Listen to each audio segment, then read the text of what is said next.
Brad, you work with a lot of kids with Job Corps. I don't call them kids, but you know, young people, students, young people, students. We used to call them corpsmen, which I thought was pretty cool. Corpsmen, really? Yeah. Oh, that's cool. Yeah.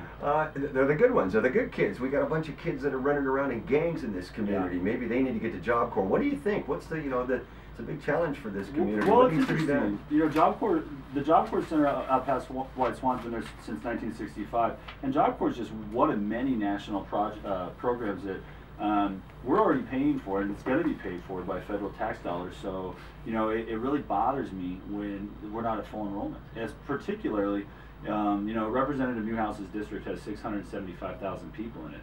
If you took 1% of them and said that, you know, 1% was below the poverty level and 1% met our age requirements, it's probably much more than sure that. That's 7,000 people. So, you know, I think that it's a resource that's, you know, not well advertised. I know the National Job Corps is working on a blitz nationwide to promote it, but Job Corps is great. You know, it takes those kids that, you know, I think our national director said we serve those who are hardest to serve. A lot of them are students that did graduate from high school. I think a lot of people assume it's people that dropped out. We do get a lot of students that dropped out as well, but you know, college or high school tends to be college prep these days. That's right. But programs like Job Corps and Career Connected Learning, that tends to be job prep, and that's I think the most important thing is to get people out there, get the students turned around. A lot of them have never accomplished anything in their life and had the investment from a capable adult. It's like they say in sports, you have to learn how to win. These kids need to learn how to be successful in accomplishment. Right, and so, you know, I think Job Corps is a perfect example of investing now. It's a pay me now or pay me later scheme.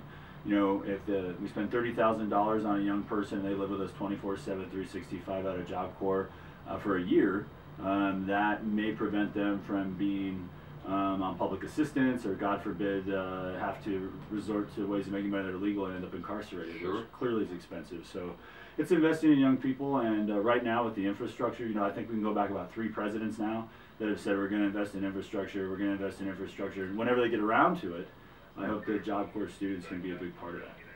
Well said. As you assess current council, without casting aspersions on folks that you'll have to work with, what do you think the biggest challenges are facing the new person coming to the council and the council over the next few years? Well, I think, you know, thankfully I know a lot of the council members that sit there now, and I think the first thing you have to do if you're going to work with somebody is trust somebody, and to trust somebody you have to know somebody. So even if I just know them, you know, as an acquaintance, or I go out to dinner with them here or there, or just talk to them in passing, I think to build that familiarity is important right away. I think, I can't remember which, it might have been council member Lover, don't quote me on that for sure, but I was at the State of the City luncheon, and I think he said, you know, the first year some fits and starts, and the second year they really started cooking with gas and getting things done. So I think the most important thing is to jump in as quickly as possible and build the rapport, build the trust. You know, my intent is to be pragmatic, and you know, you got to give a little to get a little, and I think it's just really important that you're willing to get results. I mean, the world's built on good intentions, but I think the taxpayer expects results, and they expect you to work together. Have you had much time to campaign within your district? Have you done the door knock thing and all that? Yeah. Actually, I'm kind of kicking myself because there's one neighborhood of about 10 streets I haven't made it to, and it's gonna be a busy week at work. So you know, but yeah, I think I've walked about 80 to 90% of all the streets in the district, and haven't talked to everybody, but I've definitely left a door hanger on every door, and that's got my email address, Facebook page, website. And so in the primaries, I really want to hear from people. This is more about listening. I don't have an agenda coming to council. I don't have a bias. I just I think it's my responsibility to represent the wants and desires of District 6 first, and then really look at the overall health of the city and make sure we're being ethically, you know, fair to the east side of Yakima as well. Tough question, I get, maybe not. Do you believe that the issues important to you are more important to your district or city? Is the district more important than the citywide issues, or are citywide issues more important than the district issues? Well, you know, one of the reasons that I'm a proponent of a strong mayor is we don't have a citywide representative anymore, and I fear that we might have created a bit of a ward system like something you'd see in Chicago, but obviously on a much smaller scale. So to answer your question, the district, the people that vote for me in the primary and might vote for me in the general, I'm there to represent them. So Yeah, I think it's important that I carry their voice forward. For instance, if I'm for something and 5-1 the voters are against it, then I need to listen to the voters. It's not about me.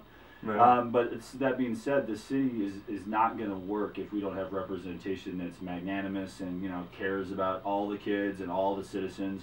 I've been on the Ethics and Equal Rights Exploratory Committee for the city for most part of the last year, and there's an equity study out there that looks at sidewalks and lighting and infrastructure. It's quite complex actually, and you'd be surprised what you find. Yeah, we might have sidewalks that are all bent up on the east side of town because of roots of these old trees, but there's many parts of West Yakima that don't have sidewalk. I almost got ran over on Lincoln Avenue doorbelling yesterday. So yeah, because there are no sidewalks. Right. So I just think it's important that we're fair. I wouldn't say there needs to be a tit for tat or a quid pro quo, but every time we do something on the west side of town, I think we owe it to ourselves to look at and improve it on the east side of town. Do you support policing policy? Certainly has been in the news a lot, been on the agenda a lot. Right.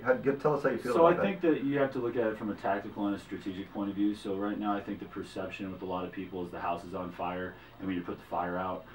There's been a lot of really brazen crimes that have caught the media's attention. But I think facts matter, and I think it's important that we actually look at the body count, and we look at the robberies and the just crime in general, and tally it up compared to this year and previous years, and start with that.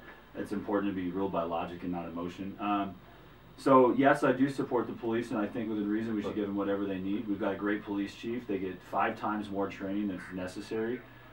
But you can't police your way out of this. As you know, Dave, a large amount of the city budget goes to emergency services. So we're going to have to do something else, and it's going to have to be an organic, I don't want to say grassroots, that sounds kind of silly, but we need to, I don't know if it's community watch or if it's increased civic engagement or city council and police contact with residents, but people need to know we care. People need to know we're a resource. Our last minute here, Brad, and just kind of give your door knocker speech. Sure, yeah, so, I'm a pragmatist, like I said, I want to get things done. I don't want to be somebody. I have, enough attention at work as it is, so, I want to reduce crime and make neighborhoods safe and eliminate wasteful spending and taxes. And most importantly, I think we need to have accountable and ethical government. I think I'm a really well-rounded person from my experiences, and, I love Yakima. I've always loved Yakima. I didn't leave because I didn't like it. I left because I needed college money, and, the Marine Corps sounded exciting. And so I think people need to remember that the city council is really where the rubber meets the road, that the city council will impact your life more than the Senate or the presidency. We're the ones that decide, how the streets are maintained and lighting and your property taxes and, garbage removal. And so what I would say is you need someone in the middle of the road. I don't know what's partisan about garbage collection. I don't know what's partisan about road maintenance. So I just want to serve, and I hope I don't let anybody down, and that I'm able to serve the city well. Brett Hill, thank you for your time. Best of good luck in the primary, and hopefully we'll have more conversations down the road. Thanks, I appreciate it. All right.